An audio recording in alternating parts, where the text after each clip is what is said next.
Good evening and welcome to this special Vote 2014 edition of Arizona Horizon. I'm Ted Simons. Tonight's show is a debate. We'll hear from candidates competing in the Republican primary for Arizona's Congressional District 1. As with all of Arizona Horizon's debates, this is not a formal exercise. It's an open exchange of ideas, an opportunity for give and take between candidates for one of the state's most important offices. As such, interjections and even interruptions are allowed, provided that all sides get a fair shake, and we will do our best to see that that happens. CD1 is a huge district that covers most of northeastern Arizona and much of the eastern and southeastern parts of the state. It's the 10th largest district in the country and has the biggest number of American Indians, more than any district nationwide. 3 candidates are competing in CD1 in the Republican primary. They are Arizona House Speaker Andy Tobin, State Representative Adam Kwasman, and hotel owner and rancher Gary Keeney. Each candidate will have 1 minute for opening and closing statements. Earlier, we drew numbers to see who goes first, and that honor goes to Gary Keeney. Thank you, Ted. My name is Gary Keeney, and I want to thank you all for the opportunity to visit with you tonight. I'm running for Congress because, like you, I'm fed up with the way things are being done in Washington.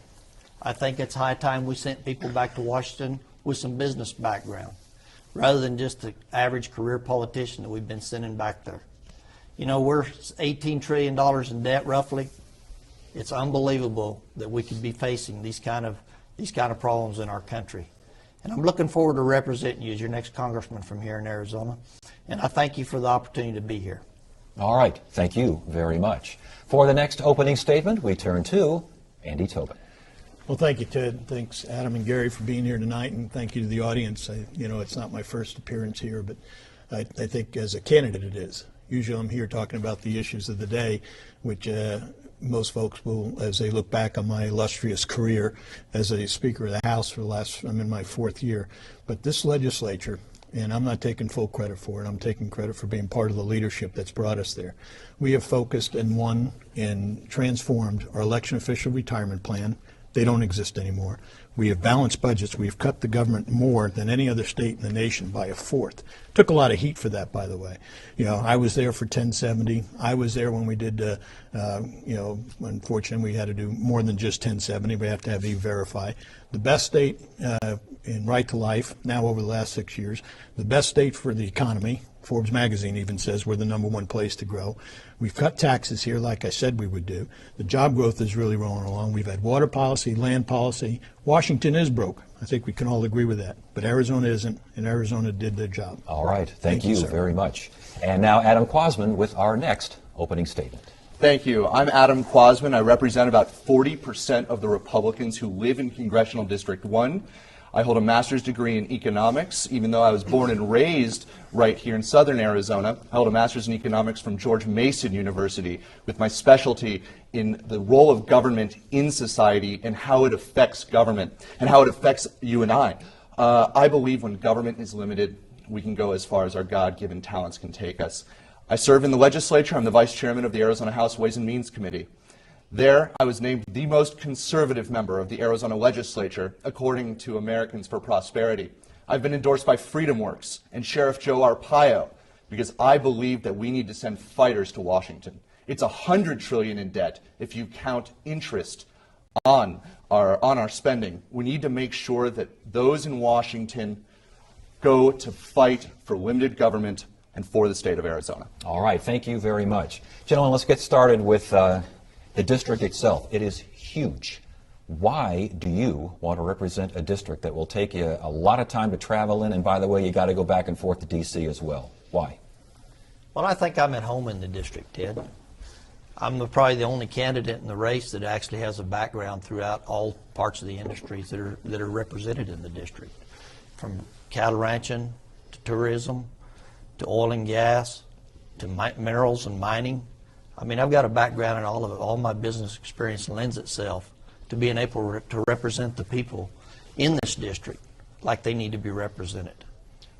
Why? Why do you want this job? Yeah, well, this is the most beautiful part of the state of Arizona, no disrespect to a lot of other pretty parts, but when you look at what this is all about Washington, D.C., taking apart rural America. This is about Washington, D.C., talking about our Navajo generating station and thinking even after we have tried to resolve some of those issues with them to come at us again and harm Native American jobs, and Arizona's economy. This is about tourism. My opponent, Ann Kirkpatrick, decided it was okay to keep parks closed. That's not acceptable when you live an hour like I do from the Grand Canyon. It's not acceptable when you have mayors in Page and in Kingman, in Williams and in Tucson and other parts of the state and the White Mountains upset over the fact that this congresswoman thinks it's okay to keep those parks closed. So there's a lot of reasons to run. We are not recovering like the urban areas do. We never do. But Arizona is in a place where they believe in rural Arizona, and it's a part of this economy.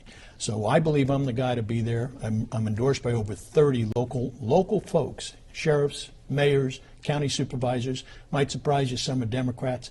But at the end of the day, they know who's been there for them. They need money for highway funds. We've produced it. They need money to be able to go ahead and take care of the forest. The feds have failed them. I won't. Why this district? Why this job? I'm not running for office to spend any more money. I'm running for office because Barack Obama is destroying this country. He centralized our healthcare system. He is now, what we have seen in our Veterans Affairs, he has absolutely destroyed the healthcare of our veterans. He is going for our guns. We've shown what he's doing when dropping illegal aliens off in the state of Arizona. We need fighters to go there right now and stand up to big government Democrats, of course, and big government Republicans. Ann Kirkpatrick is just a rubber stamp for Barack Obama. We better send some people up there if we're going to save this country and put us on the long-term path to prosperity. Are you a member? Are you aligned with the Tea Party? I believe in limited constitutional government. If that's what the Tea Party believes, that's what I believe. I believe in free markets, the free enterprise system. When government is limited, we go as far as our God-given talents can take us.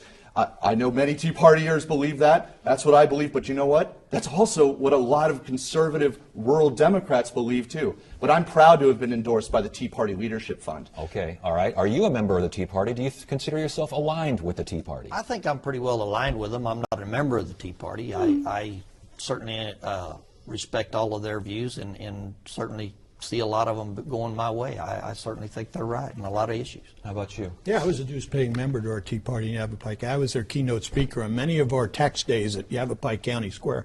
And we'd have 500 to 1,000 people show up on many occasions. Those folks were independents. Those folks were Republicans. And those folks were conservative Democrats as well, who wanted to come out and find out why this government is growing at such a large pace that it's jeopardizing their children and their grandchildren. So the Tea Party and I are, I would say at the end of the day that they've shrunk from their larger focus, and I was disappointed to find that there weren't as many of them showing up anymore, and I'm not so sure why, but it saddens me that there was not, this larger group doesn't exist like it used to in traveling around. I can't disagree more. I mean, I've been endorsed by the Northwest Conservatives, which is a Tea Party group down southern in Pima County. I've been supported by Don Carter, who is the Graham County Tea Party leader, the City of Maricopa Tea Party leader, also in Flagstaff, their Tea Party leader. I wasn't picking names. I was telling you that 1,000 people would come to the Yavapai County Courthouse to listen to speakers go up and talk about this national debt problem. It doesn't happen anymore. So maybe it's happening in smaller pockets, but I was at the Tea Party event up in Coconino for the parade. We only had 12 people. So I share with you that there are pockets and pieces that are working, but the bigger movement, I think, is not as active as it's been in front of the camera. Maybe it just is more behind the camera. Just last Thursday, Gary Keeney and I were at the Northwest Conservatives with standing room only. In the district, the Tea Party is strong. Good. You just have to go there and show up, and you see that we have standing room only crowds, and we want to fight for constitutional liberty against Barack Obama. Please. Mm-hmm. Well, the Tea Party's just a full representation of conservatism, and that's what our people are tired of the liberal attitudes of both the mainstream Republicans and the liberal side of the Democratic Party. But you're going to find in our district that there's an overwhelming number of conservative Democrats.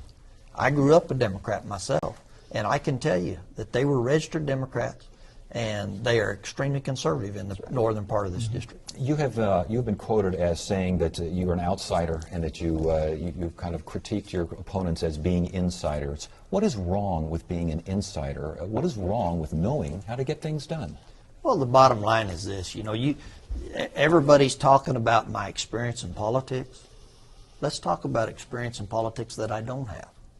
I don't have experience in taking freebies such as lunches and free trips and tickets to ball games. You know, I don't have that kind of experience, sir. I've always had to pay my way. And I think it's time that the people understand, and the people in this district are fed up with career politicians. And that's what I mean by being an outsider. I'm not a career politician. I'm a businessman that wants to go to Washington and fix it. And I don't want to look at how many freebies I get out of it or how much I'm benefited because of it. I want to benefit my district members. I think that freebies references to you. Well, Mr. Keeney hasn't been in the game long enough to know what's going on at the Capitol in the first place. All he has to do is talk about a free ticket somewhere, which he can't find. We don't go down to the Capitol to absorb things. We go down to the Capitol to vote on issues. Mr. Keeney's never cut a government budget. Mr. Keeney's never voted for a pro-life agenda. Mr. Keeney has never cut a pension a government pension, has never cut it. At the end of the day, what we're talking about job growth. Mr. Keeney has never voted to cut taxes. Mr. Keeney has never voted for 1070. Neither did Adam Kwasman. Mr. Keeney has never voted to have employer sanctions. Neither did Adam Kwasman. So you're looking at the guy that you can say you're an insider, but an insider in the pool of people that I deal with, really good folks who come down to serve every day, that is an insult.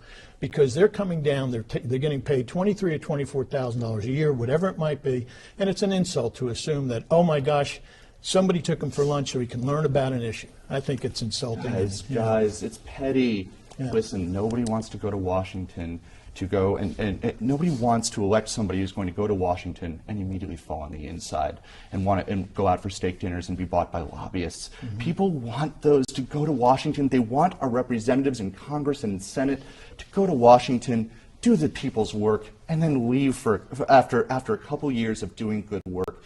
It doesn't matter whether you've served 8 years, whether you've run for town council and lost. Everybody here has run for office already. We've all run once, at least once. You know, Gary, if you won your town council seat, you would have served longer than I have. Mr. Tobin, you've been in for a long time. You and I have very different records. I think all in all, though, the way to beat Ann Kirkpatrick is to all pledge today that when we go to Congress, we're going to come home soon. That's why I've signed term limit legislation pledges. We need a constitutional amendment for only a certain amount of terms, 3 terms, then come home, leave it to the next person. You mentioned that your record differs very much from Andy Tobin's. How so? Well, I was named in my first year by Americans for Prosperity as the most conservative member, the highest ranked in their cumulative scoring, as the most conservative free market member of the legislature. Andy's record, when he was there in 2009, 2010, the year of the Tea Party, he was ranked friend of big government. I fought against Jan Brewer's Obamacare Medicaid expansion from day one. That's how I made a name for myself in the legislature. Andy Tobin wrote his own Obamacare plan. He wrote his own Medicaid expansion plan. He ran out of time. He floated to the lobbyists, floated to the legislatures, ran out of time, and then voted against the governor's bill, and then just said, hey, I'm against it from day one. You know, it's just, listen, there's conservatives, and then there's big government Republicans. Let respond, please. You know, I mean, Mr. Kwasman has a different way of looking at things. He writes me letters and tells me he's just thrilled with the leadership that I've had. And then he comes in and here, because he's now running for Congress, he gets his big shot on TV, so he gets to be the big guy and say, Tobin's not a conservative. You know, nobody's running to the right of me here. I mean, what I have is a record of performance. What Adam has is a scorecard done by people that gets shuffled around. I've been endorsed by more people. Neither one of these guys have a single mayor in this district who have endorsed him. Not one. You know, we've got one sheriff. I've got 6 or 7. I got county supervisors all over who are endorsing. Excuse me one second. You think that just because I'm encouraging a fellow Republican, that's a bad thing? Here, you want to talk about big greater than a score? What do you mean encourage a fellow Republican? What do you mean by that? You know, folks, this is a prime example. You work with me. Excuse me one second. You work with me. Do you know what's not a scorecard? You know what's not a scorecard? Your Common Core vote. When you voted for Common Core, that's not Common Core. Andy Biggs voted for that. Andy Biggs, the entire Senate voted for that. You're telling me members who you put on your website who voted to kill Ames, put it on your website and you espoused their picture, but they voted differently from you. Andy Tobin voted for Common Core, wrote his own Obamacare expansion bill. That's He just pushed not through true. $1 billion sales tax That's- increase and was that's ranked not by true. a friend of big government That's by just Americans not for true. Prosperity. All right, That's just There you not go, true. Arizona. That is just not These true. two guys are a prime example Of what? of career politicians that in 2012 actually endorsed each other and called each other big buddies. And when they get to competing against each other, they try to cut each other's When we throat. go to Congress, we You better know, send the right people. The bottom line is, if you want to send somebody up there that's got a business background that understands how to fix problems in economics, true economics, not economics read from a book, I'm your guy to send up there. I'm not going to sit here and debate what I did in the legislature or what they've done in the legislature, because the bottom line is they left this year's legislative session on a $9 billion budget with a $500 million deficit.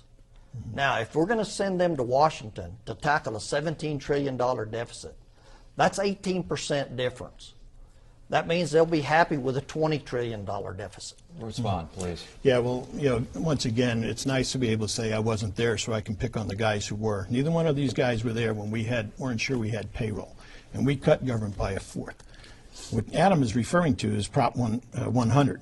Prop 100 was a sales tax initiative sent to the voters that we had already made another $1 billion in cuts. If they wanted the sales tax, it would be replaced by that. That's what Adam's referring to. So if he wants to say I've spent $1 billion in sales tax, that's great. Why don't you explain that to all the folks who are out there who really have voted for me overwhelmingly for 8 years? Well, then that moves me on to my next question. The concept of compromise. Is compromise at times necessary to effectively govern? Absolutely, but we don't compromise on certain principles. We don't compromise on Obamacare. We don't say that a little bit of big government socialism is better than a lot of big government socialism, because both gets us off the fiscal cliff. But I'll tell you, in a place where I believe conservative Republicans can really compromise across the aisle, and that's on civil liberties. You know, when we're looking at Barack Obama and Ann Kirkpatrick supporting spying on our cell phones, when they're looking at data, when we make sure that we have a rule of law, that is something that the far left can agree on and the far right can agree on. That's why you have Tea Party conservatives like Rand Paul going into Berkeley and getting standing ovations from Berkeley students. So when it comes to a good idea, I don't care who gets the credit. Big government is big government, and it doesn't know a party. The concept of compromise. Well, sir, the only way you're going to ever fix anything is to compromise. I mean, I've traded with the best horse traders in the whole dadgum country. And I can tell you, you never get a horse bought for what you actually think you're going to buy him for unless you paid too much. Compromise has been described by some as a dirty word these days. Your thoughts? Oh, there are places that it doesn't fit. I mean, there are places that it doesn't fit. The governor wanted to expand unemployment, and I said no, and we weren't going there. When it comes down to having all the votes for the Medicaid expansion that she wanted, that I believe harmed Arizona and certainly harms rural Arizona, it was me who was involved in the lawsuit. I had warned her about 108. Early on, we had talked about it. We have gone down this road with this governor many times. We simply disagree. And she ran me over. Adam gets up on the floor and tells everybody the speaker's done nothing wrong. But yet, because he gets a camera now, he can speak to it. Now Tobin's a bad guy. Address that. Why the change? What's going on? They were going to overthrow a Speaker of the House. It's different than Andy Tobin writing his own Medicaid expansion bill. Listen. Andy Tobin didn't write a Medicaid expansion bill. Andy Tobin was trying to utilize federal dollars, which we get on a regular basis, not to expand, but to help businesses get reductions in credits and be able to control the expansion of these costs from our hospitals. That's what it was. Any viewer at home to Google Andy Tobin own bill to expand Medicaid. Yeah. That is Andy Tobin's Medicaid expansion bill. We're done with double talk. We're not done with this. You can't keep saying that when I voted no. You can't keep saying that when I voted no and I fought this governor and they tried to overturn me. You can continue down this road all you want. No, what are you supposed to do or not compromise to try? No, wait, I did vote wait. no. Wait, I did vote no. You don't float your own Medicaid expansion bill When and you then vote no you on call the that governor's. Medicaid expansion. That is not what I call that. I call that a business solution to draw down federal dollars. Very nice that you call it a business solution. It was a Medicaid expansion bill. Well, you were prompting me to say, hey, are we going to do something different? Are we going to have an alternative? That's what you were telling me to do. I believe in an alternative, but not a Medicaid expansion bill. But you don't stand up there and come up with an alternative on your own. Oh, wait. You don't. This is a great... But 1070 right, is an expansion, is something that was different from the year before that we came up with and compromised with the governor on. So there are places for us to go. History. Yeah, the bottom line. It is history, but what happened with 1070? I wasn't He wasn't, in the no, legislature. he wasn't there. So you weren't there? No, but I've been endorsed by Sheriff Joe Arpaio, knowing who Andy Tobin is, knowing who Gary Keeney is, yet Arpaio still endorsed me. I hate to tell you, I've never met Joe Arpaio. Yeah. Well, you should meet him. He's one of the conservative heroes of Arizona. And I'm endorsed by Sheriff Allred, Sheriff Babu, Sheriff Masher, Sheriff Richard, Sheriff Sheehan. So, I mean, what else you got, Adam? But when you mentioned that he didn't vote on 1070, I mean, he didn't have a chance to vote on 1070. Well, my point is that you can come out and say, hey, this guy didn't do enough. He's not conservative enough. When I was here and I had voted on 1070 in your studio, people were like, well, you're way over conservative. When I go to a national convention for the Republicans, they're coming over to see the most conservative speaker in the House. There is no better conservative agenda that we have passed in any state in the last 6 years than this conservative agenda that we have just gotten through with here in the last 6 years. And we're not quite done yet. Please. Let's talk about how we're going to fix America. Mm-hmm. Let's talk about, when we had our first debate in December, I challenged both of my opponents to come up with a way to pay back $17 trillion in debt, and to challenge them to do it at our next debate without raising taxes.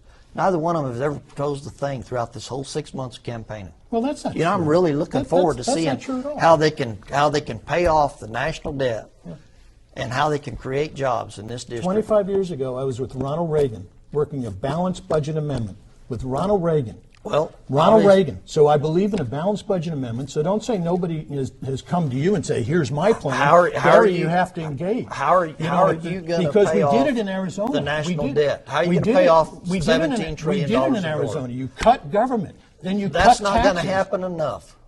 You can't well, cut Gary, government enough to pay back $17 trillion. You can't fix 20 years of bad policy in 2 years. You've got to produce your way out. We couldn't fix Napolitano 6 years and 6 years of Brewer. All right, Adam, please. It starts with looking at our agencies and starting to reduce government left and right and finding... Which is what we did at the state capitol. Regulatory moratorium, hiring freeze, cutting taxes, reducing the budget. I got to let him finish his statement. The debt, first of all, is not $17 trillion. That's it's right. $100 trillion if you count. Mandates, you're right. It's $100 trillion. Yep. And that's, $170 trillion. It starts with getting our monetary policy in order. We start with limiting the Federal Reserve and then abolishing the Federal Reserve. Then, once your monetary policy is in order, you start looking at full departments. What can we bring to the states where we can adopt both Article 1, Section 8, get back to our constitutional variables, adopt 10th Amendment principles, send full departments back to the states, make sure that those who are coming up in new generations have the type of choices necessary to be able to choose their retirement and choose their health care. We have got to stop spending now. Listen, that's what solutions are. Got a very short amount of time now before. Here's a very short amount of time before closing, but I want to get this last question in there. A lot of talk about who's more conservative, who's the most conservative of the three. My question to you is, can you be so conservative and so far to the right, I need a brief response, that you might win the primary, but you lose the general? Sir, I think I'm the only one here that has a snowball's chance of winning the general, because I understand the Native American issues and what kind of problems they're facing. The VA hospital is a prime example of what's going on in government and the Whistleblowers Act, and the Native American Indian Health Services is suffering basically the same way, and my opponents are totally unaware of that. Can you be too conservative to win the general? I don't know if too conservative. I don't know what too conservative is. Most people that see me think I'm too conservative, except for Adam. So I would have to say that I've been elected for 8 years already. I have an incredible list of local folks who have endorsed me. I have an incredible list of agencies that are, or rather groups who have endorsed me as well. So I think that at the end of the day, you can be very conservative and win this district. You just have to be you have to be right, and you can't just fly off the handle and make goofy comments. Very quickly, right. Can you go so far right that you lose the general? When you have when you have teachers and you have families who have lost their health insurance because Barack Obama and Ann Kirkpatrick have slammed down socialized medicine down their throat, I just want to create solutions for people. And when we talk about limiting government, you can go as far as your God-given talents can take you. Got to stop right there. Each candidate will now give a 1-minute closing statement. And going in reverse order of the opening statements, we start with Adam Kwasman. Thank you very much. I'm Adam Kwasman. I represent 40% of the Republicans who live in Congressional District 1. I'm proud to be a resident of Congressional District 1.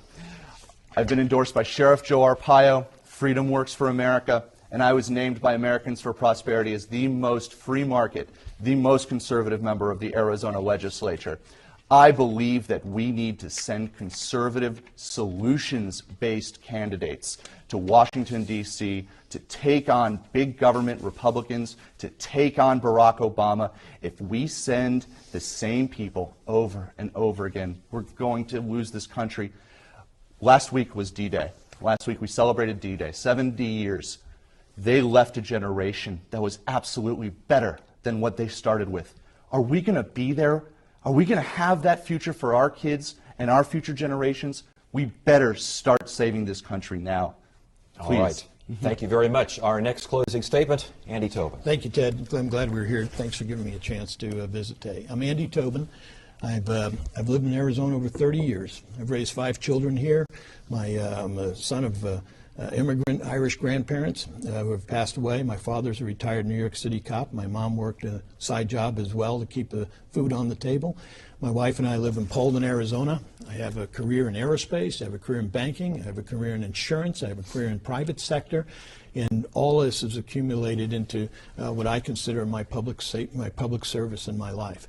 So I will share with you, I was a little late coming here today because I was busy signing a Wallapai water letter to agree to that. I was busy worrying about a sergeant we have in Tamarisi over in Mexico who is being held up. And I'm not sure these guys know who the Council of Generals are here in Mexico. I'm not sure who they know can go ahead and help get these folks out of and help them. But I would share with you, I asked for your vote. I worked very hard. I think this is the greatest state in America, and we've proven it here as my 10-year speaker. Thank you, sir. Gary Keeney, please. Thank you, Ted, and thank you, gentlemen, for this debate. I want to thank the people of the state of Arizona for listening tonight. You know, I think really and truly, it's time we looked at the people we send to Washington and the underlying motivation that they have when they desire to go. I'm one of you. I'm a businessman. I'm a rancher. I'm not a politician, although I am now. I think it's high time we cleaned up Washington and we sent people to Washington who actually know how to do something and actually know how to sign the right front side of that check instead of just endorsing the back. I look forward to your support and your vote. Thank you very much. All right. Thank you. Thank you, candidates, and thank you for watching the special Vote 2014 debate featuring the Republican candidates for Arizona's Congressional District 1. This is the first of many debates we will host here on Arizona Horizon leading up to the primary and general elections. I'm Ted Simons. That's it for now. You have a great evening.